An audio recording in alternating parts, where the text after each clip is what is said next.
Palabra viva.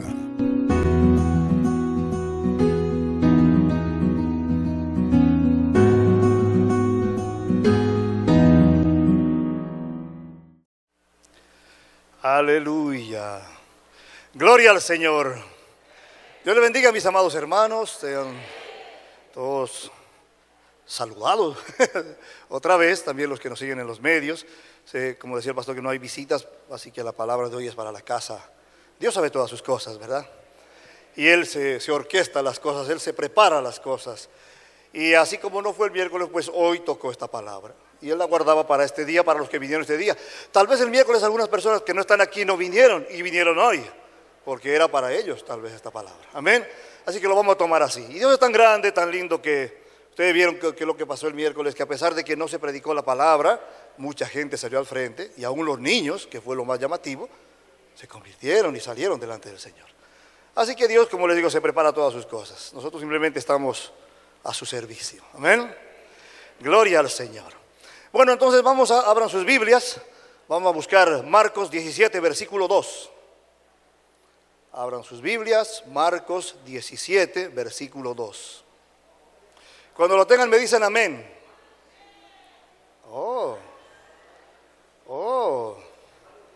Ya estoy viendo que se han dado cuenta algunos. Y los que no se han dado cuenta de eso. Marcos no tiene 17 capítulos. Marcos tiene 16 capítulos. ¿Y cómo sabemos que estamos fallando ahí? ¿Cómo me han dicho que no? Porque tienen sus Biblias. Por eso es que hay que traer la Biblia. Por eso es que tenemos que andar con nuestra Biblia, con nuestra espada, que es como la espada para un guerrero. ¿Cómo saben ustedes que no le estamos hablando embuste cuando venimos aquí, como dicen aquí en Dominicana? Porque tienen que andar con sus Biblias. Así que este pequeño ejercicio era para eso. Para un poco espabilarnos, pero también para darnos cuenta de la importancia de manejar nuestra Biblia. Amén. Así que física o electrónica, vaya con su Biblia, porque esa es su espada. Con esa vamos a pelear este día. Amén. Gloria al Señor. Ahora sí, entonces. Ahora sí, ya boteado, pero ya no hizo falta, ¿verdad? Que aquí tenemos todos. Y los que no tienen, traigan sus Biblias. Amén. Gloria al Señor. Bueno, entonces ahora sí, vamos a la palabra y vamos a buscar un versículo. En el libro de Juan, el capítulo 19, el versículo 30. Un solo versículo, Juan 19, verso 30. Amén. Si lo tienen me dicen amén. Amén. Arriba también nos están ayudando, vamos a pedir arriba que nos ayude, vamos a pedir luego un par de textos. Pero fíjense lo que dice la palabra, lo vamos a leer en el nombre de Jesús. Cuando Jesús hubo tomado el vinagre, dijo: consumado es. Y habiendo inclinado la cabeza, entregó el Espíritu. Amén. Vamos a leerlo otra vez, de cortito. Cuando Jesús hubo tomado el vinagre, dijo: consumado es. Y habiendo inclinado la cabeza, entregó el Espíritu. Amén. Amén. Padre Santo, te doy gracias, Señor, por este día, por tu paciencia, por tu misericordia. Ya se oró, Señor, pero quiero presentarme nuevamente delante de ti y pedirte que seas tú hablando, Señor, a tu pueblo a través de esta palabra. No soy yo, Señor, solamente soy herramienta en tus manos. Que el pueblo reciba, que el pueblo sea ministrado, Señor, con lo que tú has puesto en mi corazón. Gracias, Padre, en el nombre de Cristo Jesús. Amén y amén. Ahora sí, vamos para allá con la palabra. Entonces, como pueden ver, es un solo versículo, pero nos dice muchas cosas. Y de aquí vamos a desarrollar algunas ideas que espero que, como decía al principio, sea de bendición para todos y que lo puedan recibir. Fíjense, el énfasis va a estar en esta pequeña frase: consumado es. Y lo vamos a analizar poco a poco. Pero desde ya, este pequeño versículo nos habla de una gran verdad. Fíjense lo que dice después: y habiendo inclinado la cabeza, entregó el Espíritu. Y nos habla de la potestad de Jesús como Dios. Él entregó voluntariamente, Él dio su vida por nosotros. Él vino a salvarnos, Él vino por nosotros, y lo vamos a ver en varias cosas este día. Pero esta pequeña frase nos está diciendo cómo en su naturaleza Él voluntariamente dejó su trono, dejó ese lugar donde le servían los ángeles, tomó forma humana y vino con nosotros a padecer las cosas y mostrarnos el camino. Y por eso dice aquí, y lo van a ver en los otros, no ahora, pero si lo leen en los otros evangelios, dice que el Señor entregó. No fue tomado, Él lo entregó. Amén. ¿Entienden eso? Y eso es importante porque aquí nosotros vemos cómo el Señor voluntariamente sacrificó su propia vida para nosotros. Amén. Y por eso dice, entregó su vida. ¿De acuerdo? Entonces, vamos con eso. Un pequeño ejemplo para algo que quiero encaminar aquí es, les ha pasado seguramente a muchos de ustedes, o les pasa todo el tiempo, que cuando uno llega a su casa, está entrando y de repente escucha una voz y dice, yo entro a mi casa y oigo una voz y dice, es Walquiria. Y yo sé que es Walquiria, porque la escuché. ¿Ah? ¿Por qué sin haberla visto siquiera, yo sé que es Walquiria? ¿Ah? Porque yo conozco su voz, porque yo la conozco, porque tengo una relación con ella, ¿verdad? Mi esposa, la madre de mis hijos. Así nosotros tenemos que conocer al Señor, de escuchar su voz, porque Dios nos puede hablar de muchas maneras. Nos puede hablar a través de hermanos, nos puede hablar a través de la palabra, nos puede hablar a través de canciones, a través de mensajes, a través de cosas cotidianas de la vida. ¿Ah? Y tal vez un día nos dice, hey, José, y le habla uno mismo así. Y posiblemente sea que nos habló de tantas maneras que al final tuvo que decir, hey, tú, personalmente, audiblemente, porque no le quedó de otra. Entonces tenemos que aprender a escuchar al Señor y conocerle. Amén. Por eso precisamente, si recordamos un poquito, los que vinieron el 4 de septiembre, creo que era, que yo vine aquí mismo y hablábamos de unas facetas, de unos aspectos de la vida de Jesús, y decíamos en la prédica, reconocer a Jesús. O sea, tenemos que conocerle, pero ese día decíamos, conocer a Jesús. Conocerle nuevamente, conocerle más. Porque así mismo, como decíamos en este breve ejemplo, tenemos que conocerle. Y si le conocemos, entonces sabremos, lo conoceremos más, tendremos una relación más estrecha con Él, porque al final eso es lo que estamos llamados a hacer. Estamos llamados a servir, estamos llamados a predicar, cada quien tiene un llamamiento, etcétera, etcétera. Pero si nos damos cuenta, todo ese conjunto de cosas nos llaman, valga la redundancia, a algo. Estar eternamente en su presencia. Ese es nuestro llamamiento final. ¿Y cómo lo vamos a hacer si no le conocemos? ¿Cómo lo vamos a hacer si no tenemos una relación con Él?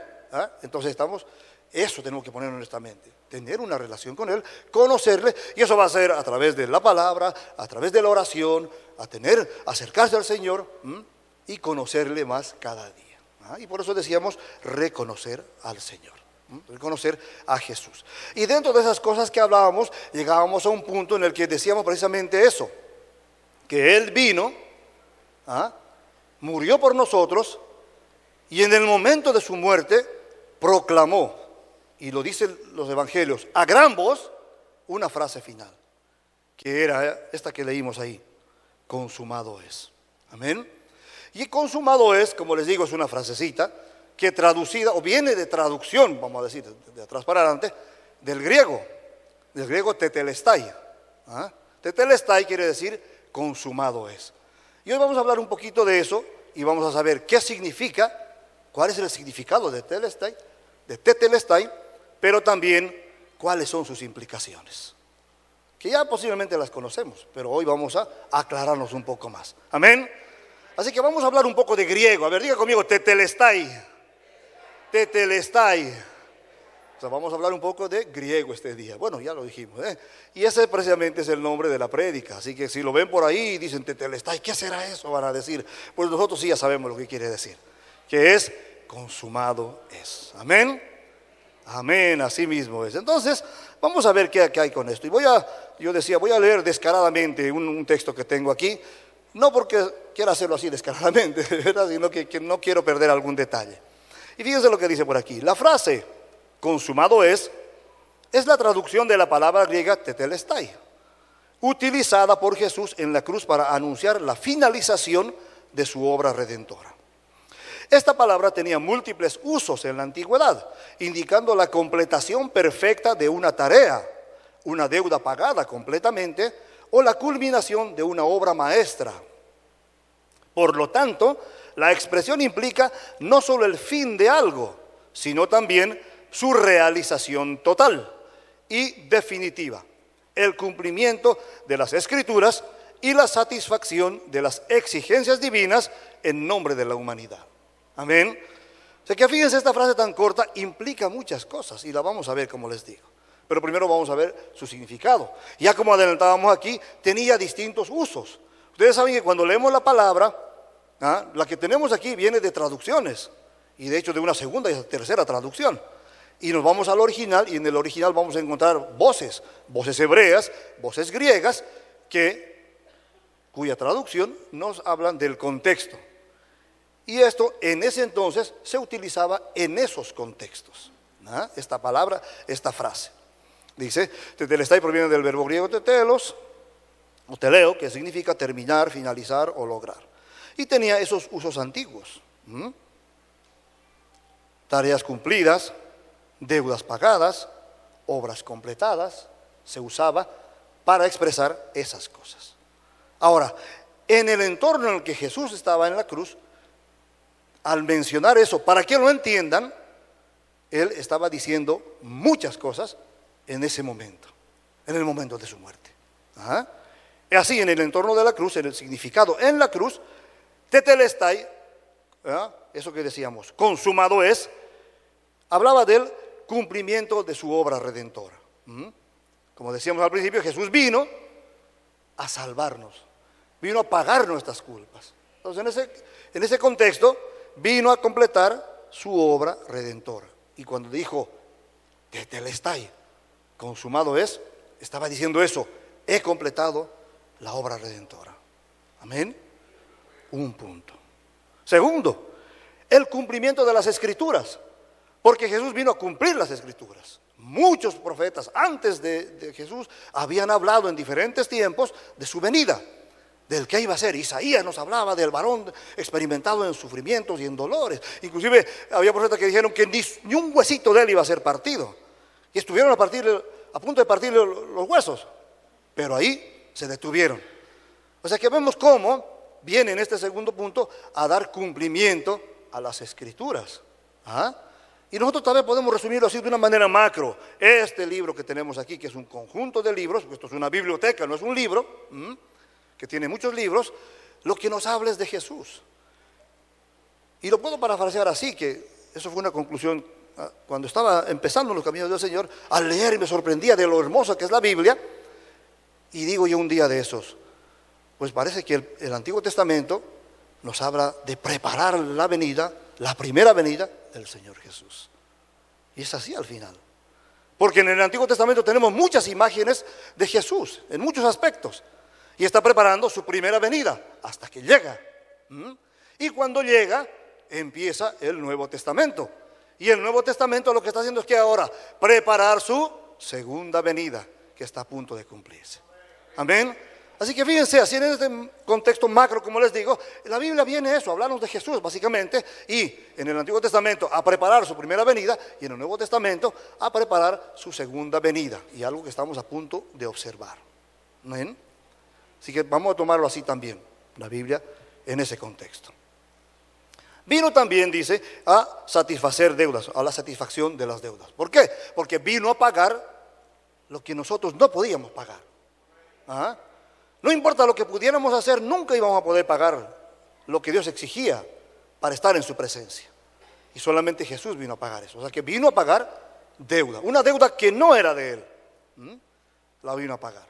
Y vamos a ver luego esas implicaciones. Vino también a demostrar victoria sobre la muerte, en ese contexto. Cuando dijo, consumado es, vino a decirle muerte, ya no va. O sea que vino a demostrar la victoria sobre la muerte. Fíjense, en una pequeña frase, lo que se está desglosando.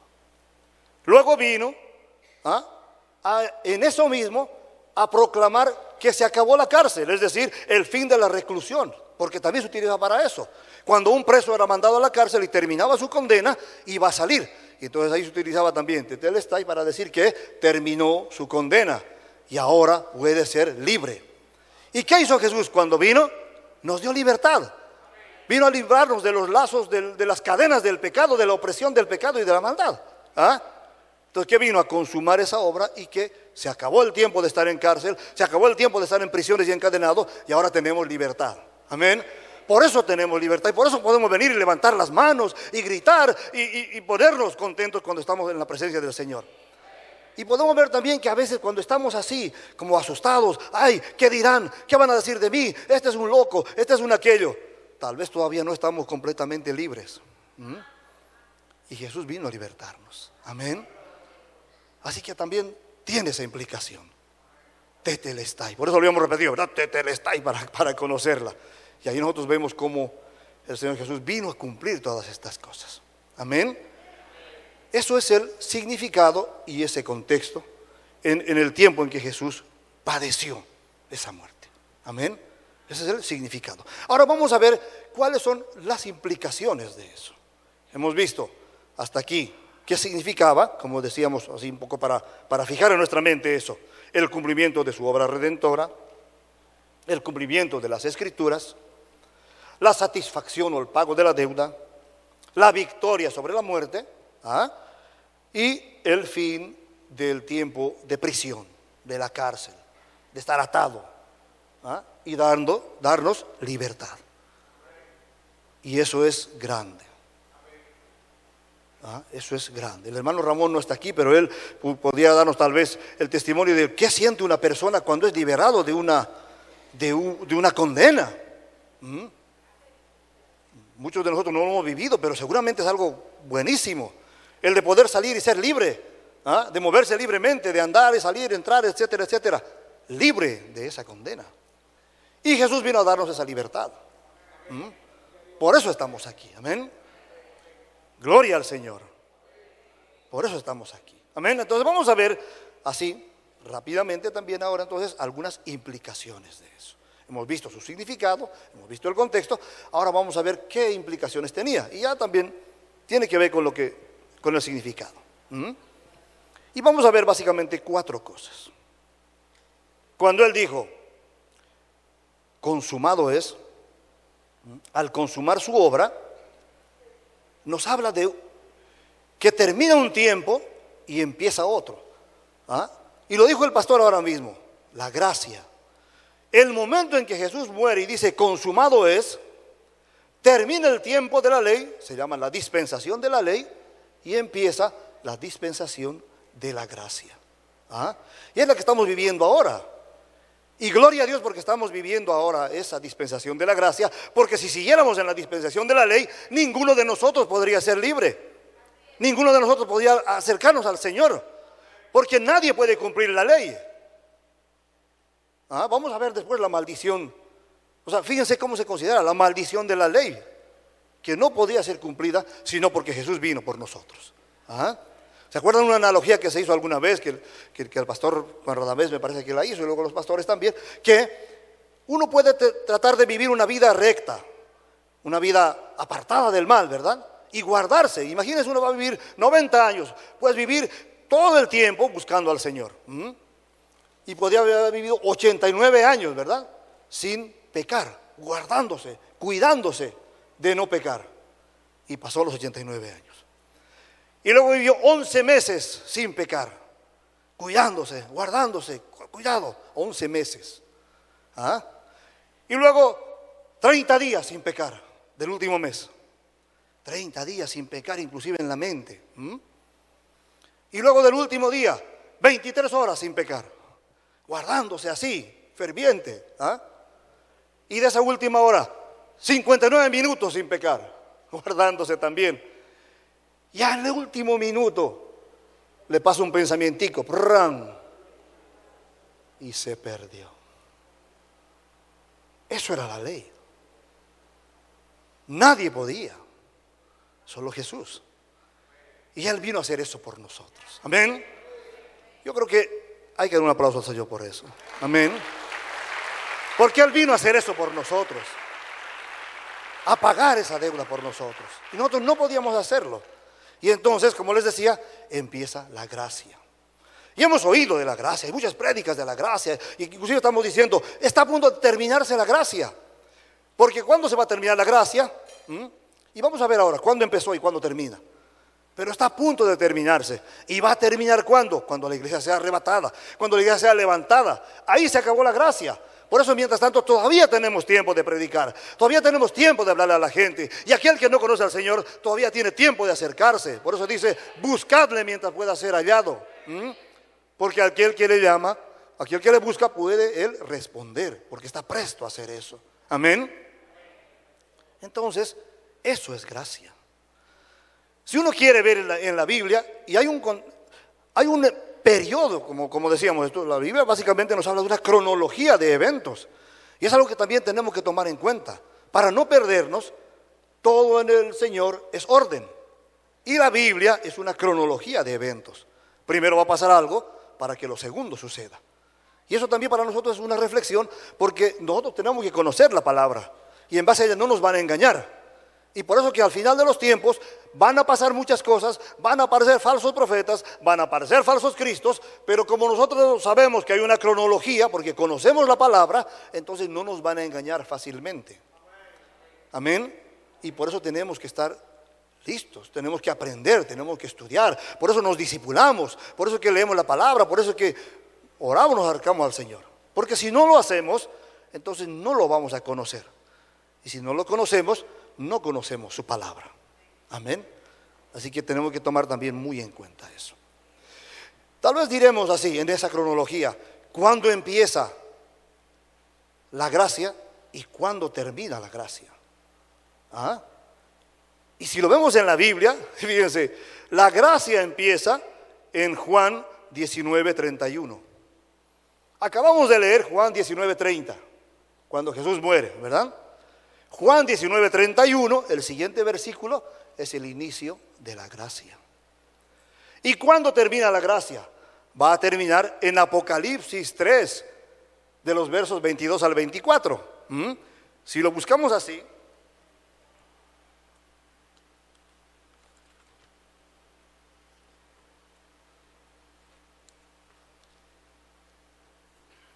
¿ven esto que estoy separando? Esto es la gracia.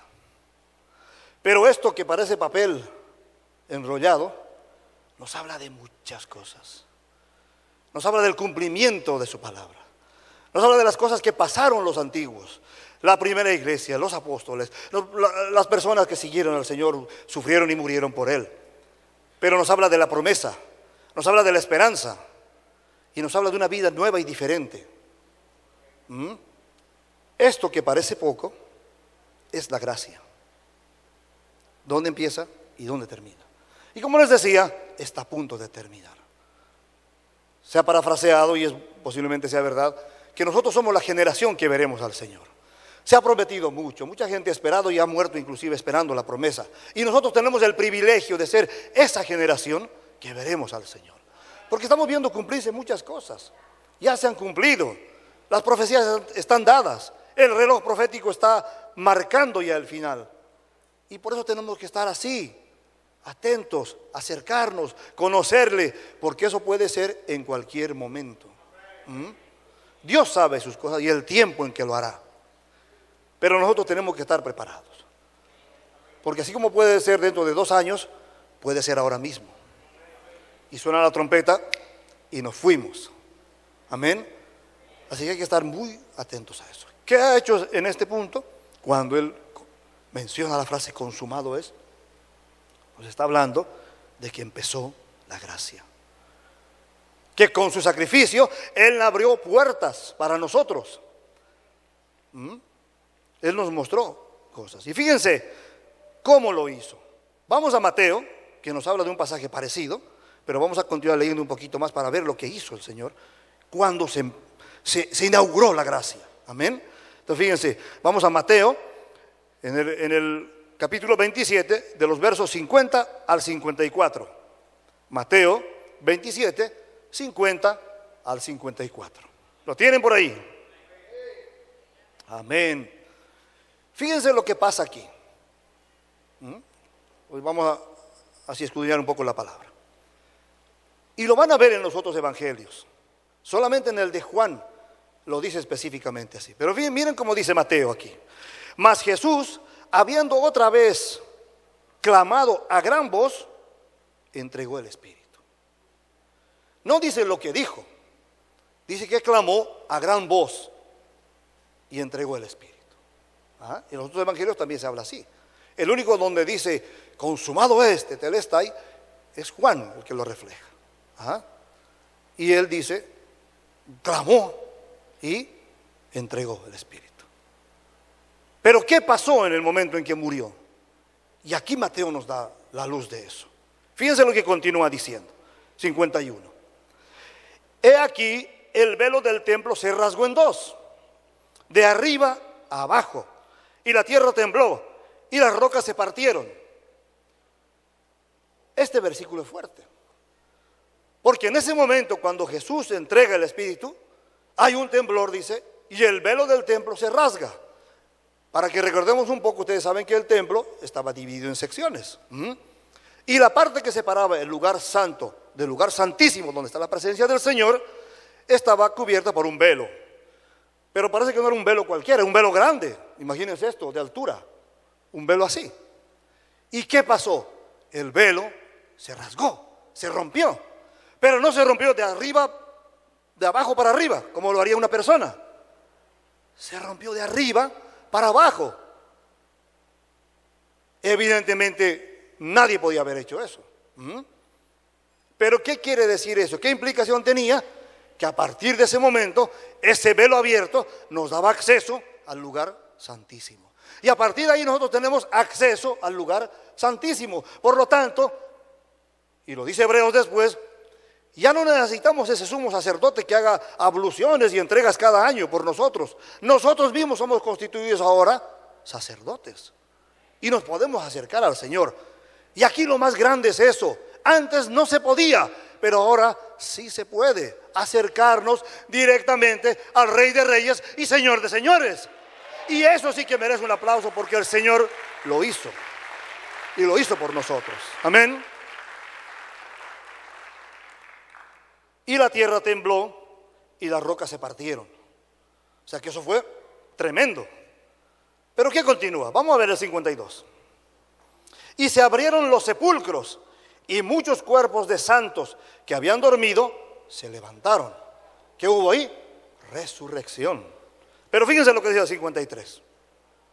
Y saliendo de los sepulcros, después de la resurrección, ¿se acuerdan lo que les digo? Hay una cronología.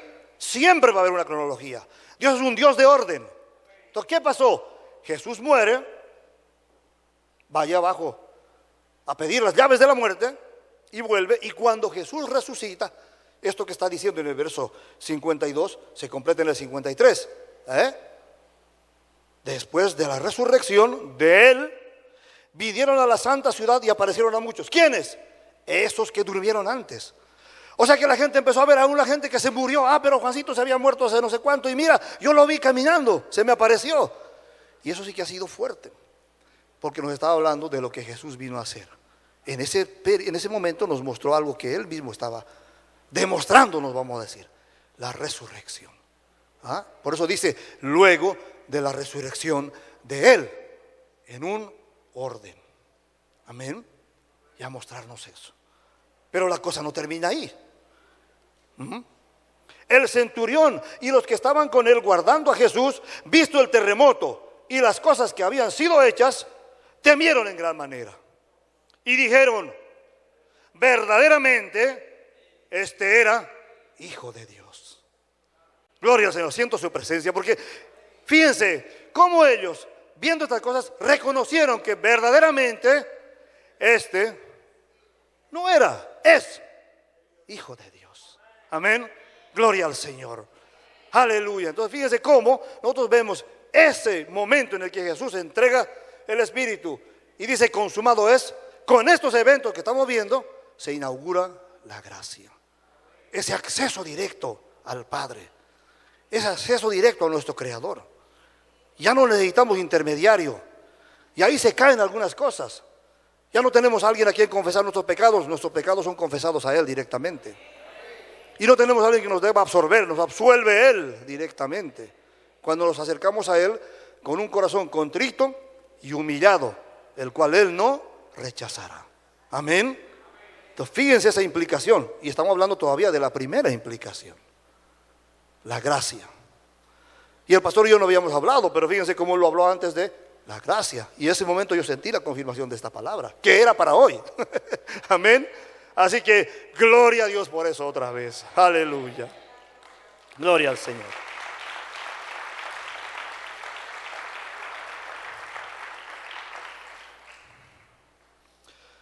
B, o segundo punto si quieren, en esto de las implicaciones.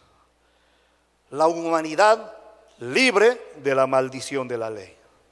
Y ya lo habíamos comentado. Pero vamos a ver un poquito más a qué se refiere esto. Ya el ejemplo nos lo dijo claramente, ¿verdad? Puedo vivir una vida apartada de todo, pero en el último momento un pequeño pensamiento puede ser que me pierda. Por lo tanto, difícil, si no imposible, cumpliendo la ley, haberse acercado al Señor. Por eso vino Jesús. Porque el mismo Padre sabía que nosotros no podemos. En nuestra naturaleza no podemos, nunca lo podríamos haber hecho. Y eso nos hace deudores también a Él.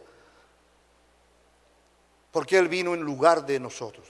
Lo que nosotros no podíamos hacer, Él vino a hacer. Lo que nosotros no podíamos completar, Él vino a demostrar.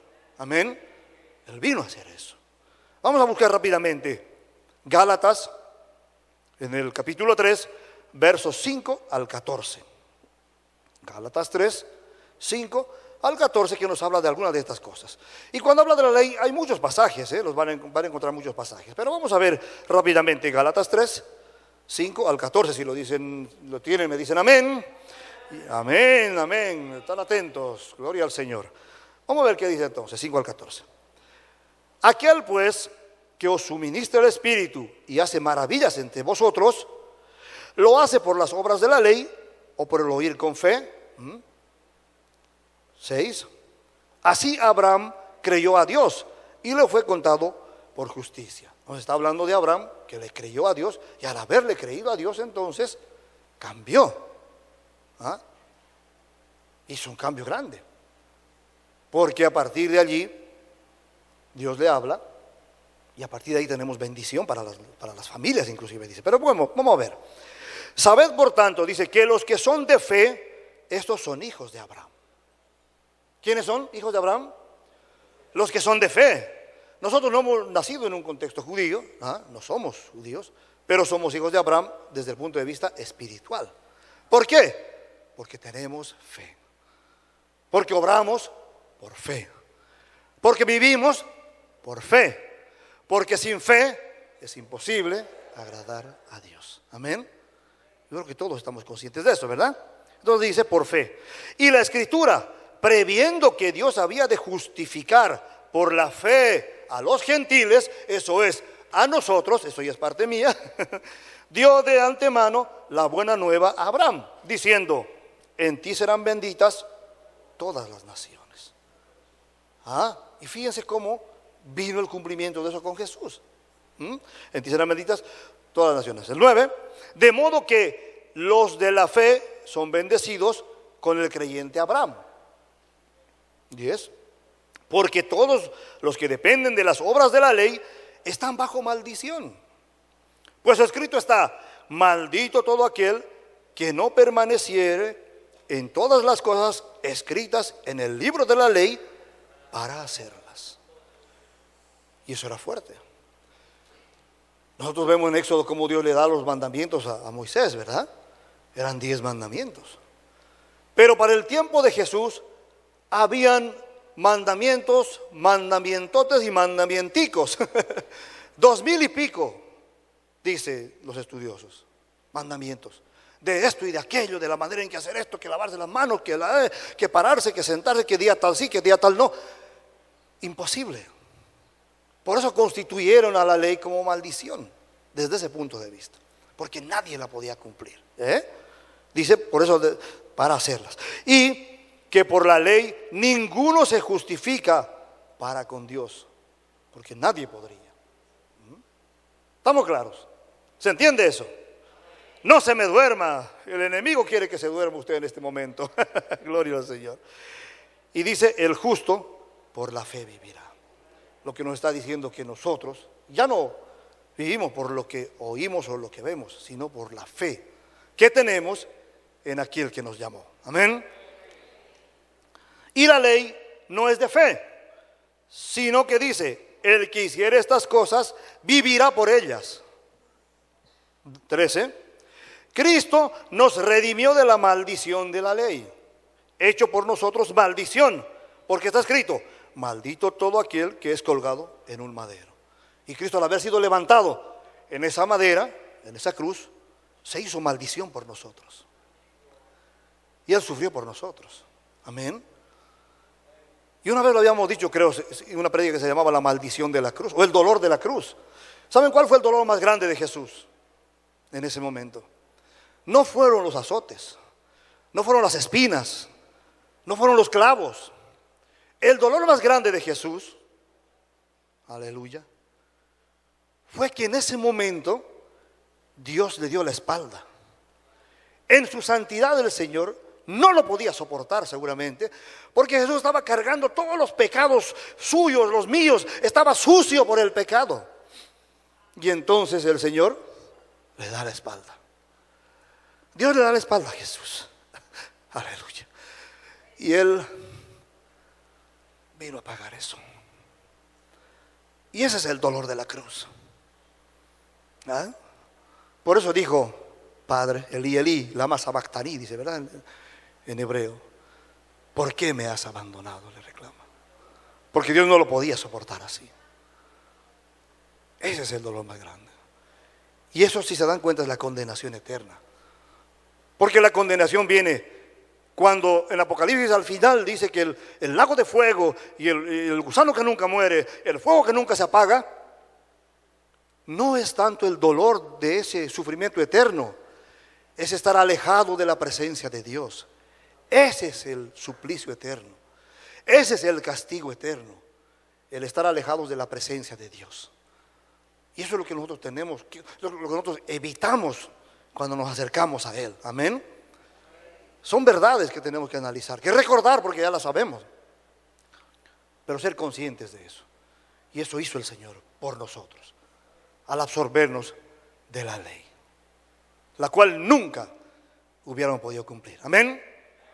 Gloria al Señor. Vamos a terminar esta parte. Dice, Cristo nos redimió para que en Cristo Jesús la bendición de Abraham alcanzase a los gentiles, ¿ven?, a nosotros, a fin de que por la fe recibiésemos la promesa del Espíritu. 15. ¿Voy hasta el 14? Así está el 14. La promesa del Espíritu. Amén. Entonces aquí queda establecido cómo Jesús vino a morir por nosotros, vamos a decir, tumbar eso de las leyes, porque nadie la puede cumplir, a pesar de que Él mismo dijo que Él no vino a abolir las leyes, porque las leyes están, sino que nos dio mandamientos nuevos. Y básicamente 2 mandamientos, ¿verdad? Corroboró la primera, que es amar a Dios sobre todas las cosas, pero luego nos dijo algo importante, interesante: amar a tu prójimo como a ti mismo. Y si nosotros entendiéramos eso, tal vez yo no habría ni inconversos por ahí. Hay mucho inconverso porque nosotros no hemos entendido eso. Y hay mucho familiar nuestro que todavía no conoce al Señor porque no hemos entendido eso. ¿Me siguen? Fíjense como en una pequeña cosa nos habla de muchas cosas. Por eso la Biblia es tan grande, tan hermosa. Por eso nunca terminaríamos de estudiarla si quisiéramos hacerlo así. Qué hermosa es la palabra del Señor. Amén. C. Tercer elemento de las implicaciones, o tercera implicación: victoria sobre Satanás y la muerte. Que ya lo habíamos dicho cuando hablábamos del significado, pero veremos un poco más allí. Vamos a ver Hebreos 2, Hebreos capítulo 2, los versos 14 y 15. Porque Jesús, al haber cumplido esto, la implicación importante de esto fue el que vino y demostró su victoria sobre Satanás y sobre la muerte. Y a partir de ahí, la muerte ya no es muerte, como veremos después.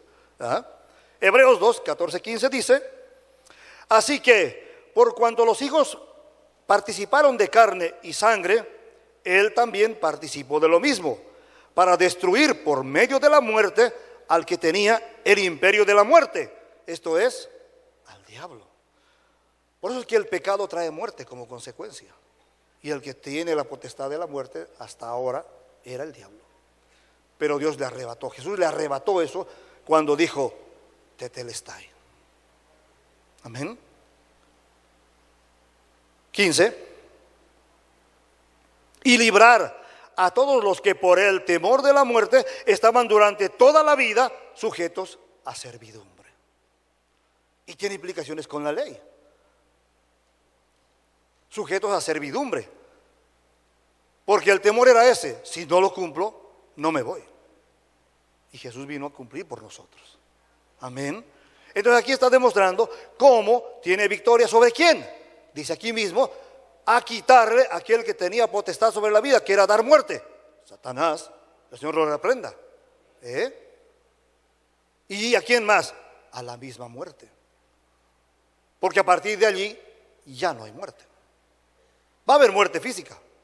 Hay una primera muerte, hay una segunda muerte. Dice la misma palabra, bienaventurado aquel que no participa de la segunda muerte. Pero dice también Hebreos 9 que todos, es necesario que todos muramos una vez y luego juicio. Pero gloria al Señor, porque ese juicio no va a ser juicio de condenación, va a ser un tribunal de Cristo donde se nos darán o coronas o se nos va a estirar la oreja por no haber hecho las cosas que nos mandaron a hacer. Y todo vendrá delante de Él, dice la palabra, sea bueno o sea malo. Ojo con eso, ¿verdad?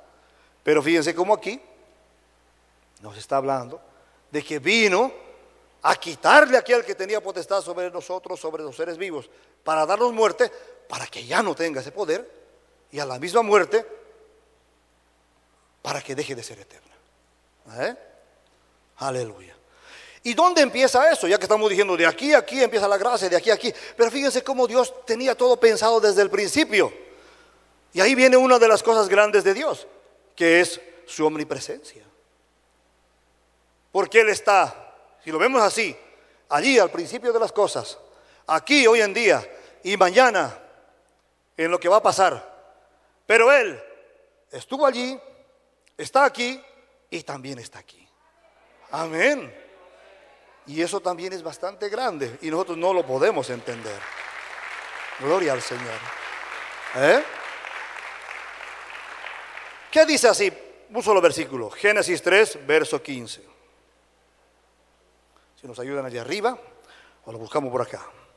Génesis 3, 15. Dice, y pondré enemistad entre ti y la mujer, y entre tu simiente y la simiente suya.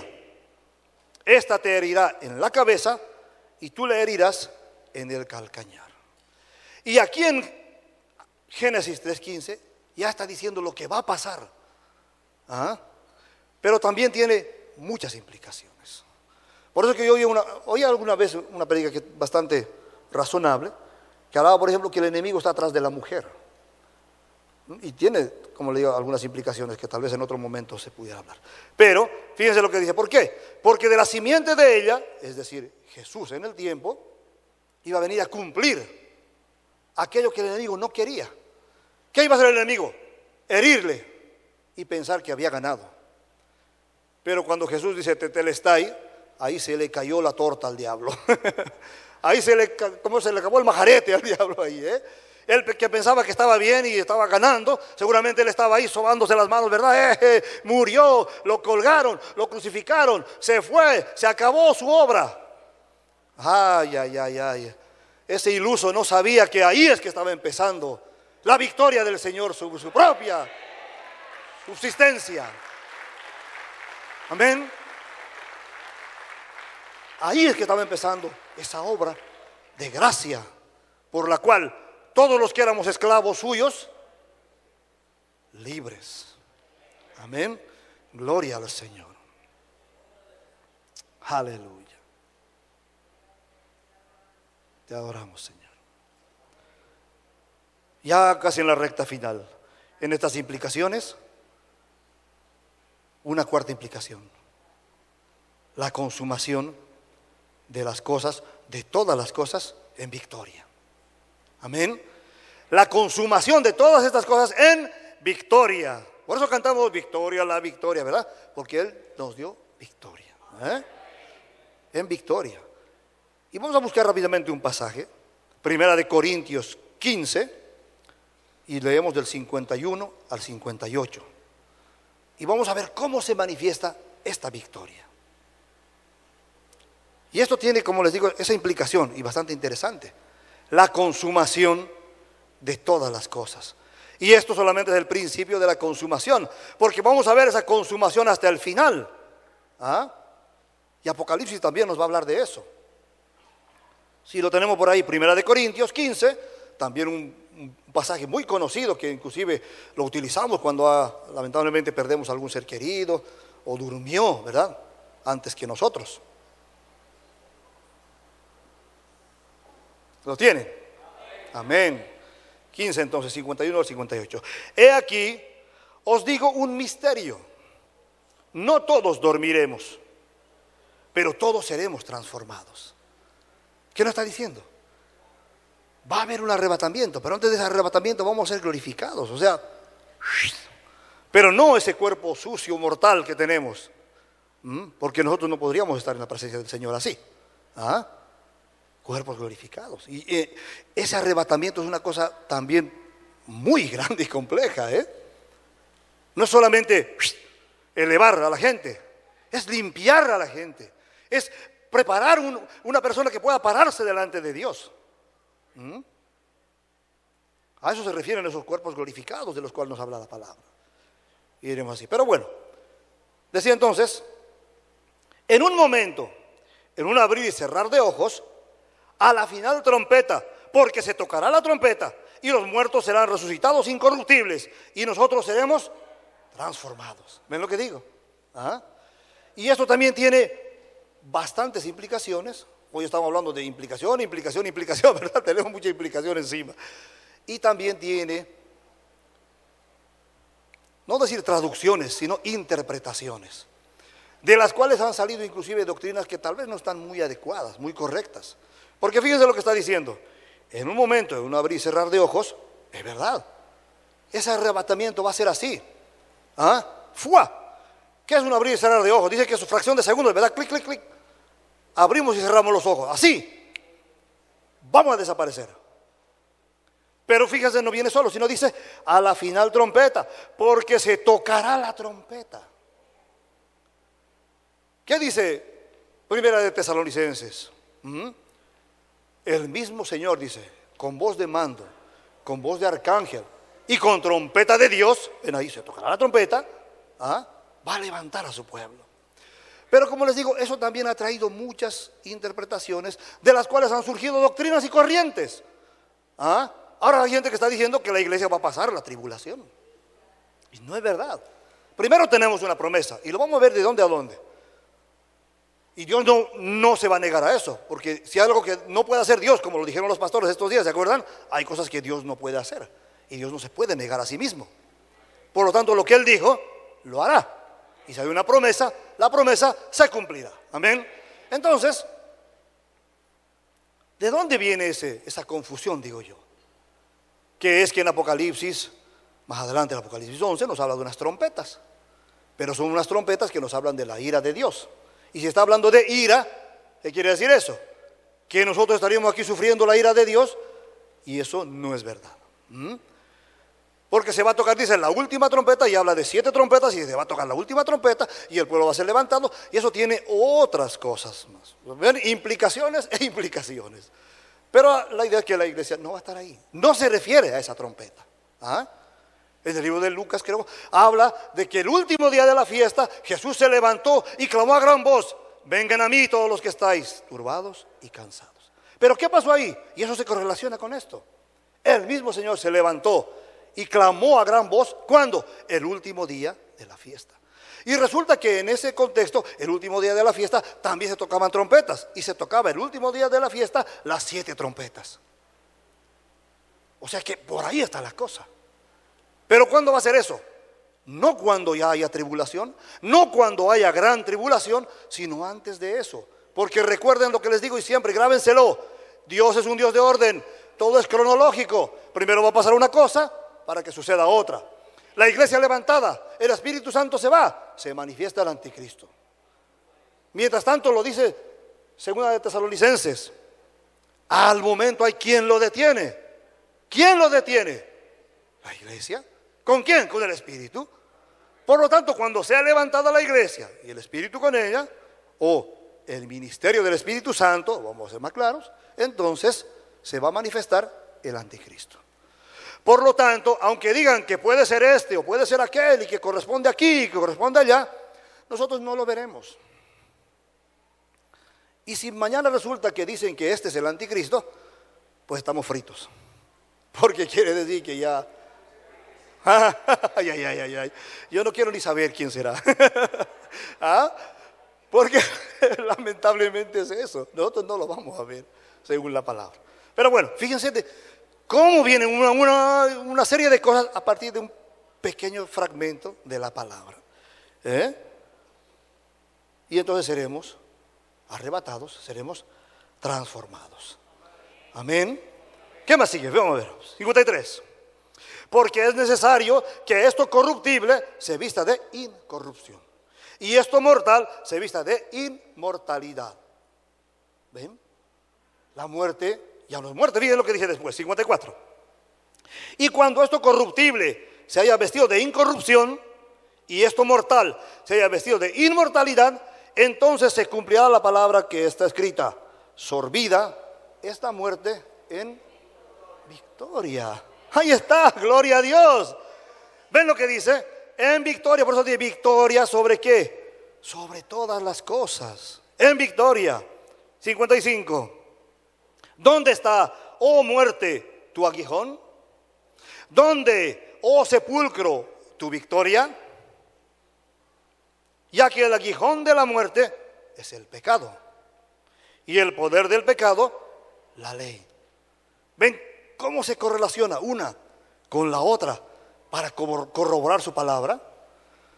Por eso es que muchas veces los pastores dicen la Biblia es un libro redondo, porque se responde a sí misma, con un hilo conductor, en orden, a pesar de que ha tenido muchos autores, en tiempos diferentes, en contextos diferentes, con diferentes formas de pensar, desde eruditos hasta gente iletrada, pero todo tiene un hilo conductor, lógico. La ley. 57. Más gracias sean dadas a Dios, que nos da la victoria por medio de nuestro Señor Jesucristo. Así que, hermanos míos, amados, estad firmes y constantes, creciendo en la obra del Señor siempre. ¿Cómo tenemos que estar? Firmes, constantes, creciendo en la obra del Señor. ¿Qué? ¿Un día? ¿2 días? ¿5 días? Siempre. Siempre. Sabiendo que vuestro trabajo en el Señor no es en vano. Amén. Gloria al Señor. De hecho, Tesalonicenses acaba diciendo algo que podemos complementar aquí. Por lo tanto, alentaos con estas palabras. Amén. Gloria al Señor. Vamos aterrizando, entonces les voy a pedir que se pongan de pie para ya terminar esta parte. La gracia está, como decíamos, a punto de terminar. No sabemos cuándo, pero puede ser en cualquier momento. Amén. La venida del Señor está cerca. Y con Él, así como decíamos, la culminación de todas las cosas. En eso que decíamos, el arrebatamiento también está cerca. Y puede ser en cualquier momento. Se han cumplido muchas cosas. Cuando se hablaba de generaciones, ¿se acuerdan que decíamos que Israel, nuestro reloj profético, ya han pasado casi 80 años desde que Israel es constituido como nación, habiéndose juntado de los 4 puntos cardinales, 1948. ¿Qué dice la palabra en cuanto a las generaciones? Hablaba de 60, hablaba de 80, y más o menos ahora una generación son 80 años, o sea que estamos, fíjense, muy cerca de eso. O sea que en ese aspecto, que hay muchos otros, estamos viendo que está a punto de suceder. Porque no sucederá sin que esta generación lo haya visto. Amén. Entonces fíjense, está a punto de pasar ese arrebatamiento. Y tenemos que estar conscientes de eso, porque como puede ser en cualquier momento, esto nos llama a la reflexión, nos llama a atención de que tenemos que estar así, apercibidos, en relación con el Señor, conociendo lo que Él quiere y lo que no quiere, haciendo lo que Él le agrada y dejando lo que no le agrada. Por eso ayer mismo cuando decía el pastor era que bienaventurado aquel que sea hallado haciendo esto, porque va a ser así, como ese amo que viene a medianoche, en un momento que no se sabe la hora exacta. Amén. Está a punto de suceder. Y tenemos entonces que llevar la palabra, tenemos que predicar, dar por gracia lo que por gracia hemos recibido. Vamos a orar. Señor, te damos gracias, oh Dios, porque tú nos hablas, porque tú nos muestras, porque tú nos enseñas en tu palabra todas las cosas que van a suceder. Te damos gracias, oh Jesús, porque cuando consumaste todas las cosas lo dijiste en esa frase tetelestai. Nos hablaste de muchas cosas, pero nos hablaste de victoria, nos hablaste de vida, nos hablaste de que ya la muerte no tiene poder sobre nosotros, nos hablaste de tu promesa. Y por eso, Señor, nos presentamos delante de ti para darte las gracias. Gracias, Padre. Gracias, Señor Jesús. Gracias, Espíritu Santo de Dios, porque tenemos el privilegio, tenemos la esperanza y más aún tenemos la certeza que nos iremos contigo. Cuando llegue el día, cuando suene la trompeta, cuando el pueblo sea levantado, nos iremos contigo para estar eternamente en tu presencia. Solamente clamamos a ti por misericordia, para que nos ayudes, oh Señor, a permanecer fieles y constantes, para que cuando vengas pase lo que dices en tu misma palabra: bienaventurado aquel que se ha hallado haciendo lo bueno, lo recto, lo justo, cuando suene esa trompeta. Y así nos iremos contigo. Gracias, Señor, por tu palabra. Gracias porque tienes paciencia de nosotros. Y gracias por tu infinito amor y tu misericordia. En el nombre de Cristo Jesús. Amén y amén. Gloria al Señor. Denle un fuerte aplauso al Señor.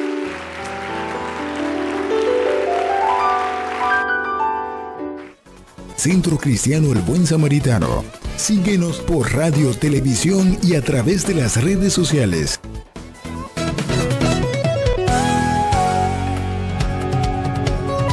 Palabra Viva. Este programa es producido y difundido gracias a la ayuda y ofrenda de hermanos y relacionados al Centro Cristiano El Buen Samaritano. Hasta la próxima entrega con más de Palabra Viva.